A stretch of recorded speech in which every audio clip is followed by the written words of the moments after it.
Fraction.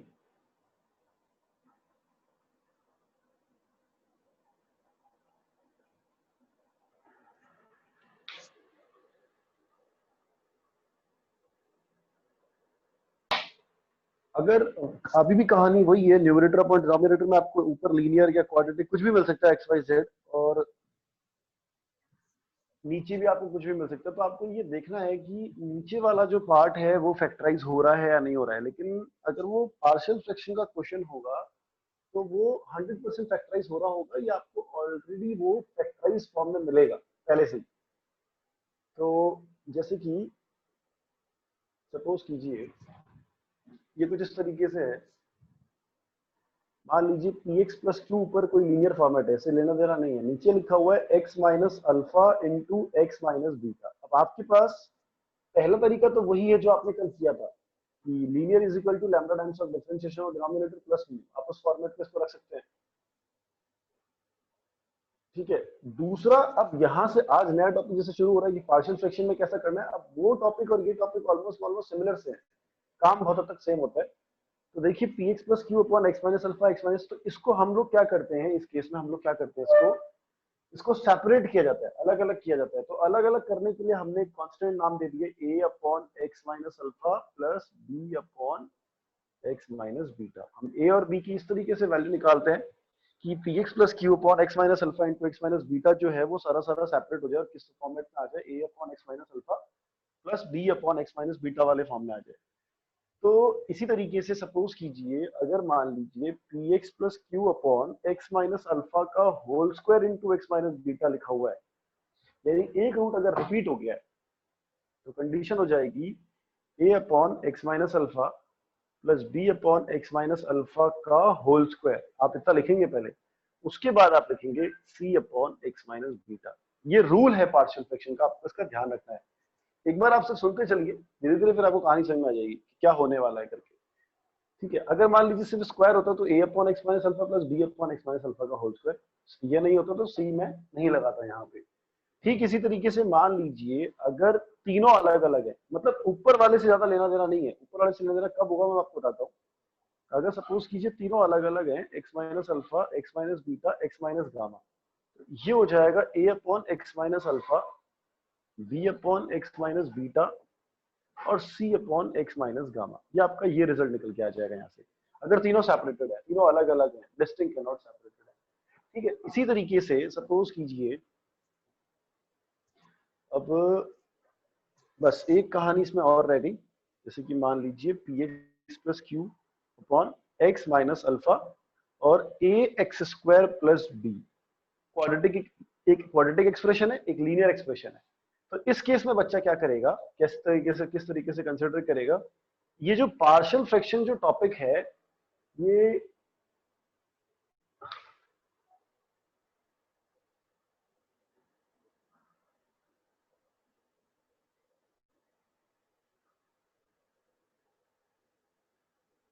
यहाँ partial fraction जो topic है ये बेसिकली इंटीग्रेशन से इसका लेना देना नहीं है। पार्शियल फ्रैक्शन तो जनरल मैथमेटिक्स है, इसको तो इसके अंदर इंक्लूड किया गया है कि इस तरीके के जब हमारे पास क्वेश्चंस आएंगे इंटीग्रेट करने के लिए तो हम उनको कैसे करेंगे। तो उसके लिए हम लोग क्या पढ़ रहे हैं, पार्शियल फ्रैक्शन पढ़ रहे हैं।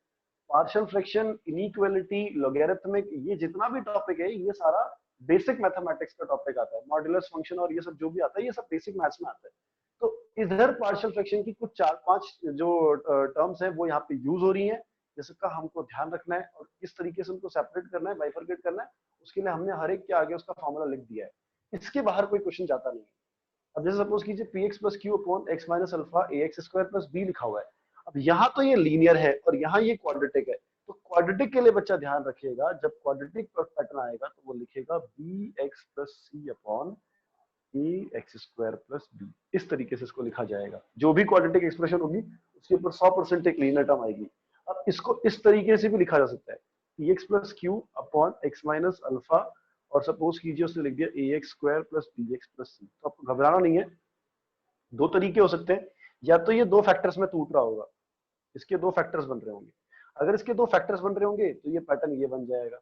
आपको इतना समझ में आ रहा होगा, दो फैक्टर्स अगर इसके बन रहे। अगर इसके फैक्टर्स नहीं बन रहे, कहानी तो गड़बड़ा जाएगी यहाँ पे। अगर इसके फैक्टर नहीं बन रहे तो आप इसको वापस जैसे आपने ऊपर वाला किया है बिल्कुल इसको आप ऐसे ही करेंगे, bx plus C upon A X square plus B X plus C, ये आपका रिजल्ट आ जाएगा। किसी भी बच्चे को अगर इसमें कोई भी डाउट है, इसमें डाउट वाली कोई बात नहीं है, ये बातें आपको सिर्फ ध्यान रखनी है कि पैटर्न इस तरीके से है, इसी तरीके से चलेगा, आपको इस तरीके से ध्यान रखना है कि हमें अगर कौन सी एक्सप्रेशन आ रही है तो हमें उसके लिए क्या टर्म्स लेनी है। ऊपर वाले से कोई लेना देना नहीं है हाल फिलहाल, ऊपर वाले से लेना देना कब होगा, ये सारा केस जो हमने पढ़ा है इसमें न्यूमरेटर की जो डिग्री है वो डिनोमिनेटर की डिग्री से, न्यूमरेटर की जो डिग्री है वो डिनोमिनेटर की डिग्री से क्या है, छोटी है, डिग्री ऑफ डिनोमिनेटर। सर हाँ बोलो ये तो ठीक है। तो नंबर न्यूमरेटर ना, ये बड़ी इंपॉर्टेंट बात है यहाँ पे, अगर न्यूमरेटर का जो डिग्री है वो डिनोमिनेटर की डिग्री से, न्यूमरेटर का जो डिग्री है अगर वो डिनोमिनेटर की डिग्री से छोटा है, छोटा है, छोटा ही ध्यान रखना, बराबर में नहीं, ये डिनोमिनेटर का डिग्री से अगर छोटा है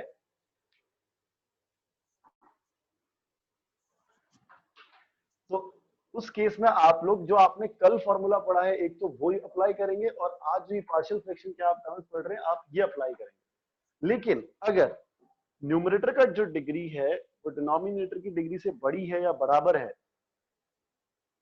उस केस में बच्चा सबसे पहले क्या करेगा, डिवाइड करेगा। हालांकि मैं बताऊंगा आपको, अभी क्वेश्चन आएगा इसका, जब न्यूमरेटर का डिग्री, तो सबसे पहले जब भी बच्चा ये वाला क्वेश्चन सॉल्व करेगा, px अपॉन qx का जो फॉर्मेट सॉल्व करेगा, तो उसको इस बात का विशेष ध्यान रखना है, उसको पहले ये चेक करना है कि ऊपर वाला डिग्री कहीं न्यूमरेटर की डिग्री के बराबर तो नहीं। याद करो मैंने सब्स्टिट्यूशन में भी ये बात आपको थोड़ा बहुत बताई थी। तो अगर बराबर होगा या बड़ा होगा तो आपको डिवाइड करना पड़ेगा, अगर छोटा होगा न्यूमरेटर का डिग्री डिनोमिनेटर का डिग्री से, तो आपने कल जो पढ़ा है और आप आज जो पार्शियल फ्रैक्शन में पढ़ने वाले, ये 4-5 जो लाइनें मैंने लिखी है यहाँ पे, इसके बेसिस पर आप क्वेश्चन को सॉल्व करेंगे। इसका इस्तेमाल कब करना है सर, इसका इस्तेमाल तब करना है जब आपका कोई भी एक्सप्रेशन जो है उसके फैक्टर्स बन रहे हैं। अगर फैक्टर नहीं बन पा रहे, सपोज करो ये px plus Q upon X minus alpha A X square plus B X plus C लिखा हुआ है, अब जो बच्चे कल नहीं थे उनको नहीं समझ में आएगा थोड़ा सा।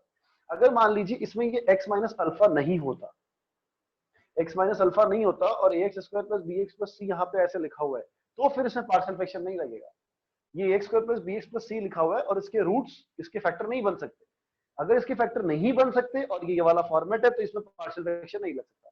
इसमें क्या लगेगा, जो कल आपने मेथड पढ़ा है, क्या पढ़ा था कल, numerator is equal to lambda times of differentiation of denominator plus mu, ये वाला पैटर्न लगेगा इसके अंदर।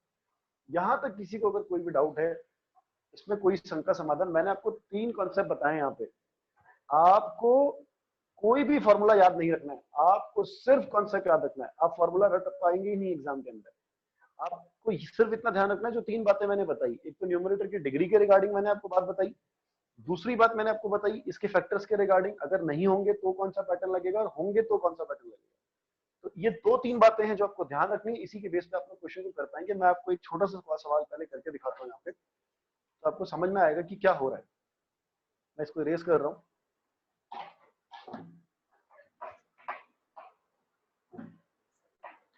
सपोज कीजिए अगर क्वेश्चन लिखा हुआ है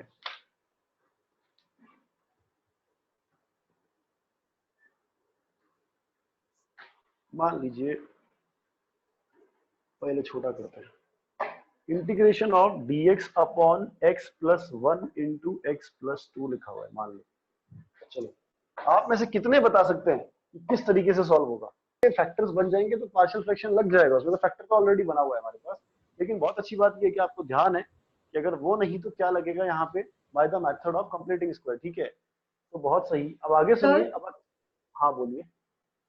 सर आपने बोला इसमें पार्शियल फ्रैक्शन लग सकता है, हाँ लगेगा, तो इसमें न्यूमरेटर में तो फिर हम क्या लेंगे, मतलब जो a और b की वैल्यू हाँ है। हाँ हाँ हाँ हाँ, कोई बात नहीं, मैं आ रहा हूँ उस पर, मैं समझ गया आपकी बात, अभी आपको सब समझ में आ जाएगा, चिंता मत करो आप। इसके बाद में कुछ कह रहा था, मेरे दिमाग से निकल गया, चलो कोई बात नहीं। देखिए अगर मान लीजिए सवाल है इसको पार्शियल फ्रैक्शन से कैसे करना है, इसका एक मेथड हर बच्चे को आता है, जिसने कल के परसों की क्लास ली है उसको पता है कि इसको दूसरे मेथड से कैसे करना है।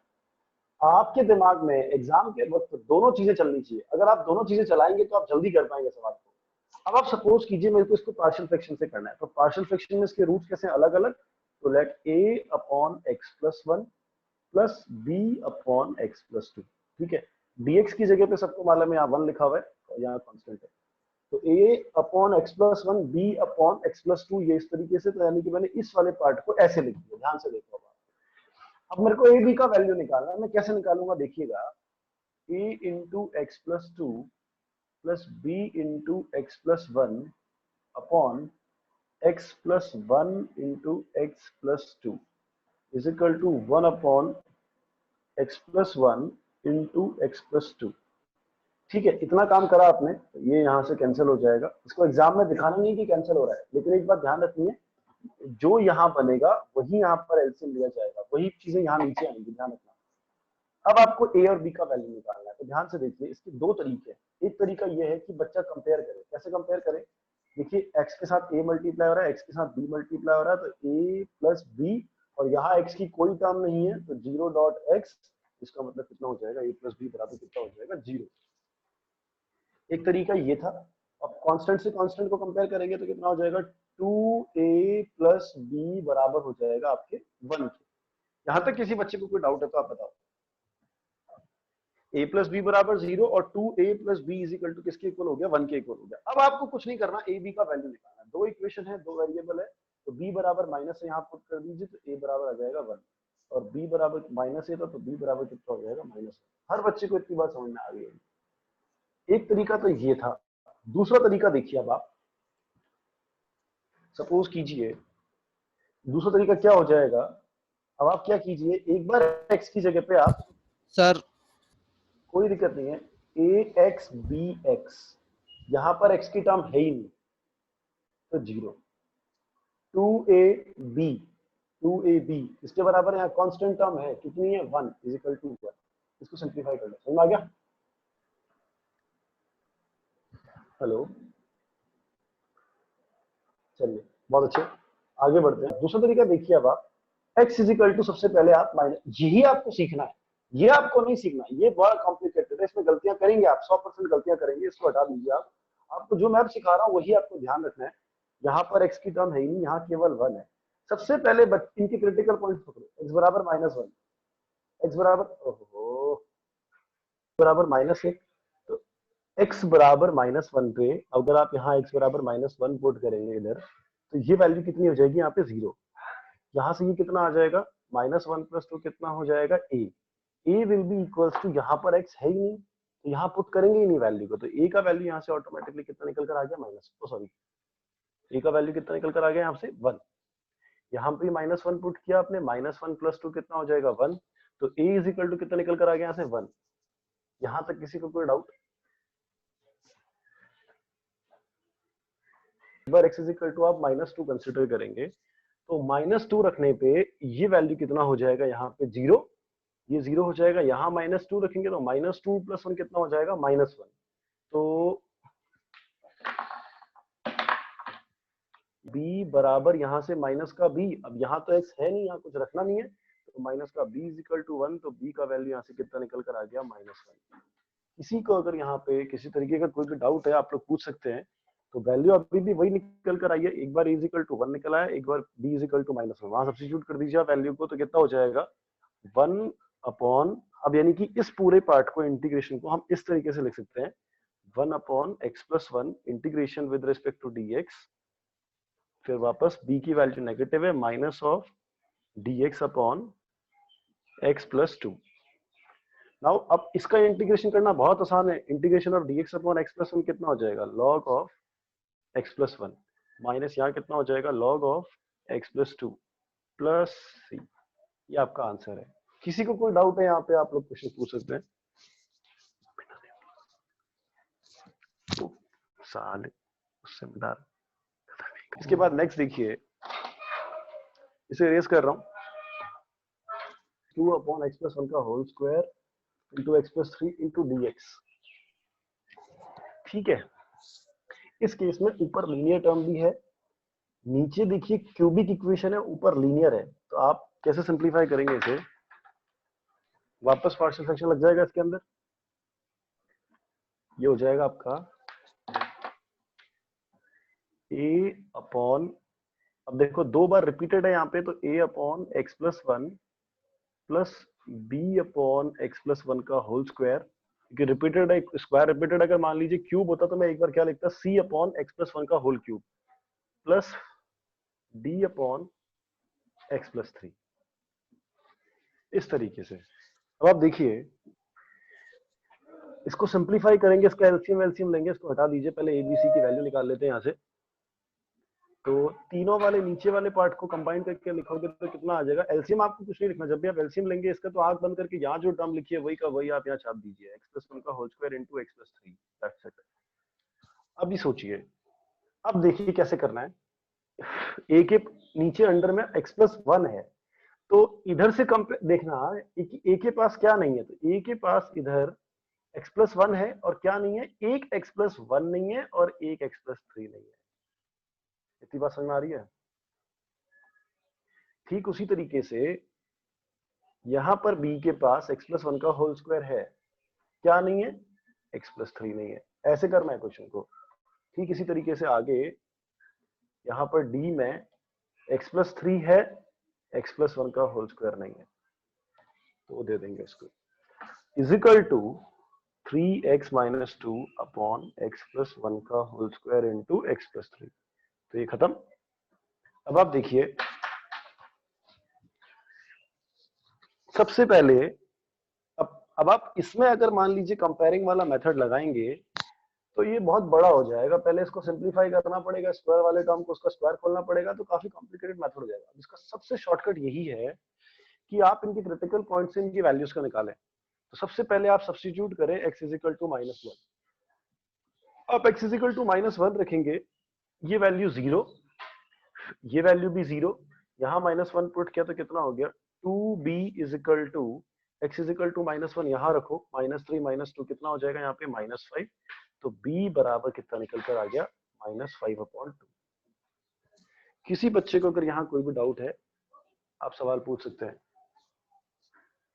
Now for x is equal to -3, -3 रखा, ये 0, ये भी 0, यहाँ -3 + 1 कितना हो जाएगा, -3 + 1 -2 का होल स्क्वायर, तो कितना हो जाएगा 4d इज इक्वल टू -3 यहाँ रखिए, -3 × 9 -2 कितना हो गया, -11। d का मान कितना निकल कर आ गया, -11/4। किसी भी विद्यार्थी को यहाँ पर किसी भी प्रकार की कोई समस्या है तो आप लोग सवाल पूछ सकते हैं। आगे बढ़ते हैं। देखिए अब साहब, अब ऐसा है कि -1 -3 से क्रिटिकल पॉइंट खत्म हो गया है, अब बचा कुछ नहीं। ऐसा होगा और कभी कभार ऐसा भी होगा तो 2 क्रिटिकल पॉइंट पे खत्म हो गए, बचा कुछ नहीं। अभी क्या करना है इस केस में, अब आपके पास कुछ नहीं बचा तो बच्चा मर्जी पड़े कोई भी नंबर यहाँ पर सब्स्टिट्यूट कर सकता है, क्योंकि वेरिएबल है, सेटिस्फाई करेगा, दोनों तरफ से सेटिस्फाई करेगा। तो अगर मैं मान लीजिए अब यहाँ पर छोटे से छोटा नंबर रखने की आप लोग कोशिश करेंगे, अगर मैं यहाँ पे अब x बराबर सपोज कीजिए मैंने रख दिया 0, x is equal to 0 put किया, x इज इक्वल टू 0 में कितना हो जाएगा, देखिए 0 0 कितना बचेगा 3a। एक मिनट भरने पड़ेंगे, ये हो गया यहाँ पे 3a, 0 रखा तो कितना हो जाएगा 3b, 0 रखा तो कितना हो जाएगा d बराबर, यहाँ 0 रखा तो कितना हो जाएगा -2। इतना सबको समझ में आ रहा होगा। b और d का वैल्यू है आपके पास, a का वैल्यू आपको निकालना है। मैं यहाँ से डायरेक्ट सब्स्टिट्यूट कर रहा हूँ, इसमें सिंप्लीफाई करके a का वैल्यू आ जाएगा 11/4। किसी को अगर यहाँ किसी प्रकार का कोई भी डाउट है आप लोग सवाल पूछ सकते हैं, नहीं है तो आगे चलते हैं।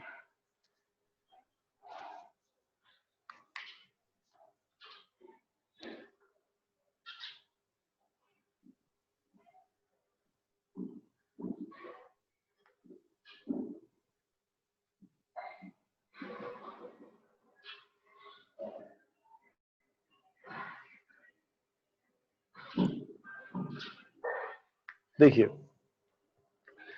a का वैल्यू आ गया आपके पास, b का वैल्यू आ गया आपके पास, d का ए बी, d कहां से आ गया, c क्यों नहीं लिखा मैंने, चलो नहीं, चलिए ए बी डी का वैल्यू निकाल चुके हैं आप लोग। सब्स्टिट्यूट कीजिए वैल्यू को, 11/4 integration of 1/x + 1 with respect to dx। b का वैल्यू रखिए -5/2 इंटीग्रेशन ऑफ 1/x + 1 का होल स्क्वायर, और डी का वैल्यू रखिए माइनस का 11/4 इंटीग्रेशन ऑफ 1/x+3। या आपने वैल्यू सब्स्टिट्यूट की यहाँ पे all with respect to dx।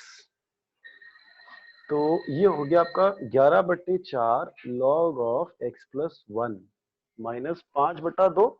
अब देखिए 1/x+1 का होल स्क्वायर लिखा हुआ है, इसका इंटीग्रेशन आप लोग डायरेक्ट कर सकते हैं, तो मैं डायरेक्टली लिख रहा हूँ इंटू प्लस 1 कितना हो जाएगा x+1।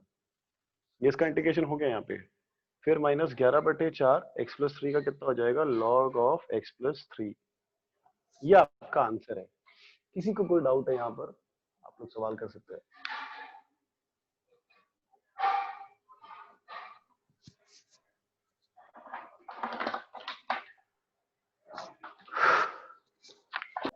अब साहब यहाँ पे दो क्वाड्रेटिक है तो क्या दो बार क्वाड्रेटिक एक्सप्रेशन लगाएंगे यहाँ पे? जी बिल्कुल नहीं, ऐसा नहीं है। हमें हमेशा सिमेट्री चेक करनी होती है।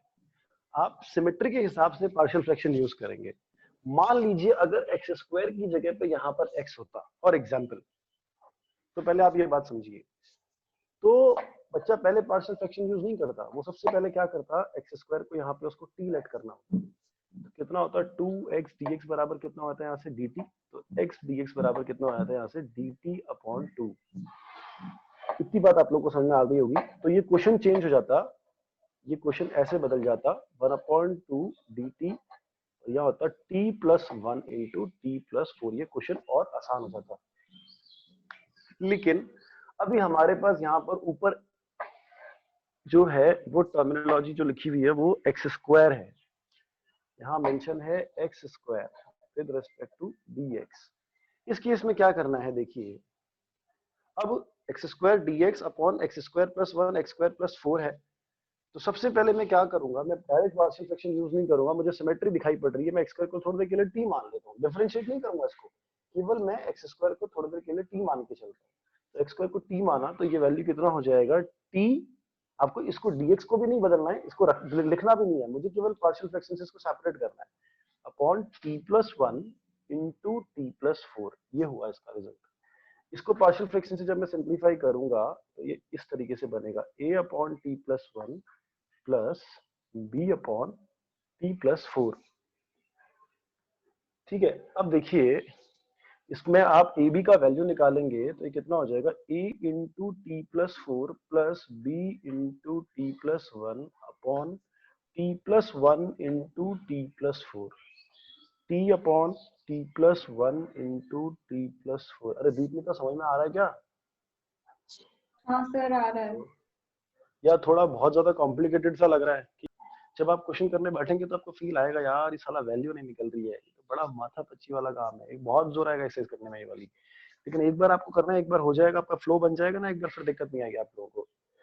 तो t+1 t+4 मैंने कैंसिल कर दिया यहाँ से। अब आप क्रिटिकल पॉइंट निकालिए, t बराबर -1 तो ये 0, यहाँ -1 रखा तो 3a बराबर -1, तो a इज इक्वल टू कितना हो गया -1/3। उसी प्रकार t बराबर -4 रखा यहाँ पे, तो यहाँ -4, ये तो 0 हो जाएगा, यहाँ -4 कितना हो जाएगा -3b बराबर -4। कैंसिल कैंसिल, b बराबर कितना हो जाएगा 4/3। अब हमने t को सिर्फ थोड़ी देर के लिए अज्यूम किया था, हमने इसको डिफरेंशिएट नहीं कर रखा है यहाँ पे। तो आप लोग क्या करेंगे, यानी अल्टीमेटली क्या है कि मैं इसको तोड़ चुका हूं, मतलब मैं इस वाले पार्ट को ऐसे लिख दिया है। ठीक है। तो अब t की वैल्यू जब आप दोबारा वैल्यू पुट करेंगे x square upon x square plus 1 x square plus 4, तो वो इस तरीके से लिखी जा रही है। अब तो यहाँ ए बी का वैल्यू डाल दीजिए सिंपली, आप कितना हो जाएगा 1/3 integration of 1/x square plus 1, और यहाँ कितना हो जाएगा प्लस का 4/3 integration of 1/x square plus 4। यहाँ तक किसी भी बच्चे को कोई डाउट है तो आप लोग सवाल कर सकते हैं। मतलब मैं ये कहना चाह रहा हूँ कि अगर आप इसको जोड़ें, किसको -1/3/x² + 1 4/3x² + 1 को अगर आप जोड़ें तो इसका जो रिजल्ट आएगा वो इसके बराबर आएगा। बेसिकली हमने इसको ब्रेक करके इस फॉर्मेट में लिखा है। तो ये कितना हो गया है -1/3, और ये हो गया आपका tan इनवर्स x, यहाँ हो गया 4/3, ये भी कितना हो गया tan inverse x plus tan inverse x/2/2 plus c। ये मैंने डायरेक्ट फॉर्मूला लगा दिया, इसका डायरेक्ट फॉर्मूला है हमारे पास 1/x² + 1 का, वो मैंने अप्लाई कर दिया इधर। किसी भी बच्चे को यहाँ पे कोई भी दिक्कत है आप लोग सवाल कर सकते हैं, नहीं है तो फिर आगे चलते हैं। सिंपल सिंपल सा पैटर्न है, तो कोई टिपिकल नहीं है। अब जैसे कि देखिए मैं एक पैटर्न आपको और करवाता हूँ, एक क्वाड्रेटिक का पैटर्न करवाता हूँ आपको। ठीक है, इधर इसको इरेज कर रहा हूँ। यहाँ अगर किसी को दिक्कत है आप लोग पूछ सकते हैं question. 1/x+2 x² + 1 with respect to dx।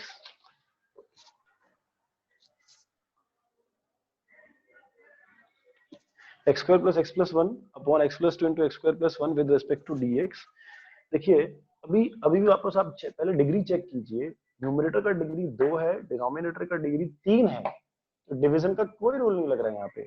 Simple partial fraction लगेगा इधर पहले, तो इसको हटाइए इंटीग्रेशन को, इसको सिंपलीफाई करके लिखिए a/x+2 plus bx+c/x² + 1। A B C का वैल्यू निकालना है हमको। अब तो कैसे निकालेंगे, देखिए वही कहानी है फिर से। पहले आप एलसीएम ले लीजिए, ऐसे तो सिंपल है, डायरेक्टली सॉल्व हो रहा है। x+2 x² + 1, तो ए के साथ क्या मल्टीप्लाई हो जाएगा, x² + 1, और बी के साथ क्या bx+c के साथ क्या मल्टीप्लाई हो जाएगा, x+2। This will be equals to x² + x + 1। आप जब पार्शियल फ्रैक्शन के क्वेश्चन करें तो आप दिमाग में कोई और बात ना सोचें, क्योंकि ये क्वेश्चन लेंदी है। अगर आप एक दो बार गलत पे गलत करेंगे तो तीसरी बार आप सवाल करेंगे नहीं, आप छोड़ देंगे इसको। इससे बेटर ये है कि आप बहुत पीस ऑफ माइंड से एक एक सवाल को सॉल्व करें। एक बार का जोर आएगा आप लोगों को, एक ही बार करना है आपको केवल पार्शियल फ्रैक्शन वाले क्वेश्चन पूरे एग्जाम में जाने से पहले। जब आप एग्जाम हॉल में जाएंगे उससे 1 महीने पहले आप फिर करेंगे, बस इतना ही करना होता है इसको। केवल इसका आपको पैटर्न याद रखना होता है कि अगर ये बन रहा है तो क्या होगा, ये बन रहा है तो क्या होगा, वो बन रहा है तो क्या होगा। प्रैक्टिस जो आपकी है वो मैक्सिमम सब्स्टिट्यूशन वाले पार्ट की होनी चाहिए, क्योंकि वो आपको स्ट्राइक करने में मदद करता है। खैर आगे डेफिनेट इंटीग्रेशन भी आएगा, वहां पे भी आपको ध्यान देना है बहुत सारी बातों का, तो अब स्टेप बाय स्टेप चलते चलिए। अब आप देखिए, वापस कंपेयर कीजिए, यहाँ से x+2 x² + 1 ये कैंसिल हो गया इधर। अब बच्चे चाहे तो कंपेयर करके लिख सकते हैं, पहले मैं भी ऐसे ही करता था, मेरे से गलतियां बहुत होती थी। अब आप क्या कीजिए, शॉर्टकट लगाइए, x बराबर सबसे पहले -2, ये 0 खत्म हो गया यहाँ पे। 4 + 1 कितना हो गया, 5। 5 a बराबर कितना हो गया, -2 यहाँ रखेंगे तो 4 और 1 5, 5 और -2 कितना हो जाएगा यहाँ पे 3, तो a बराबर कितना हो जाएगा 3/5, ये रखा इधर। अब इसका एक ही क्रिटिकल पॉइंट निकल कर आया, माइनस का 2, दूसरा क्रिटिकल पॉइंट तो इसका है ही नहीं, क्योंकि x² + 1 0 के इक्वल होगा नहीं कहीं पे, आयोटा को छोड़ के। आयोटा हमको यूज में लेना नहीं है, क्योंकि हम रियल नंबर में बात कर रहे हैं यहाँ पे। तो अब हमारे पास क्रिटिकल पॉइंट बचा नहीं, तो आप रखें कैसा। अब आप देखिए, अब आप सबसे पहले क्या रखिए, 0, 0 -1 +1 जो आपका मन करता है आप रख सकते हैं। या चलो मैं ऐसा करता हूँ, पहले +1 रखता हूँ, x बराबर मैंने 1 रखा, तो देखिए कितना हो जाएगा, b + c, यानी कि 3b + 3c + 2a बराबर 3। एक इक्वेशन आई। अब एक बार x बराबर 0 रखो, 0 रखोगे तो ये खत्म हो जाएगा, 0 में आ जाएगा 2c + a बराबर 1। a का वैल्यू है 3/5, 3/5 है तो 2c बराबर 1 - 3/5, तो 2c बराबर कितना हो गया, 2/5, तो c बराबर कितना हो गया, 1/5। c का वैल्यू आ गया, a का वैल्यू आ गया, यहाँ पुट कर दीजिए, तो c का वैल्यू, a का वैल्यू कितना है 3/5, तो 6/5, और ये हो जाएगा आपका 3/5, और ये हो जाएगा आपका 3b बराबर 3। तो 9/5, 3 - 9/5, तो 3b बराबर 5 × 15 - 9 कितना होता है आजकल, 6, 6/5, तो b बराबर कितना हो गया, 2/5। तो b का वैल्यू कितना निकल कर आ गया यहाँ से, 2/5, c का वैल्यू 1/5, a का वैल्यू 3/5। इनको इनके रिस्पेक्टिव जगहों पर आप पुट कर दीजिए। तो देखिए a का वैल्यू 3/5 में आप पुट करेंगे तो डायरेक्ट इंटीग्रेशन हो जाएगा, इसमें कहीं कोई दिक्कत नहीं है। अब कहानी इसकी है, bx + c को सिंपलीफाई कैसे करेंगे। तो देखिए b का वैल्यू 2/5 है और c का वैल्यू 1/5 है, इसको मिटा रहा हूं यहाँ से, 2/5 और 1/5, तो 2/5x + 1/5 डिवाइडेड बाय x² + 1। यहाँ से बच्चा कैसे करेगा, कोई बताएगा कभी, इधर के पास स्क्वायर + 1, तो उसको दे दो चाहे से, हाँ, 1 इंटीग्रेशन ऑफ 1/5 1/x² + 1। इसका इंटीग्रेशन डायरेक्ट है आपके पास, डायरेक्ट फॉर्मूला है इसका आपके पास। ठीक है, और एक्स स्क्वायर प्लस 1 को आप टी लेट करेंगे, पूरा पूरा 2x आपका dx जो है वो किस में आ जाएगा, dt में आ जाएगा। तो ये रिजल्ट हो जाएगा 1/5, मैं डायरेक्ट लिख दूं, log ऑफ की आंसर होगा तो log of x square plus 1 plus 1/5 tan inverse x plus c, this is your answer. किसी बच्चे को अगर यहाँ कोई भी डाउट है तो आप पूछ सकते हैं।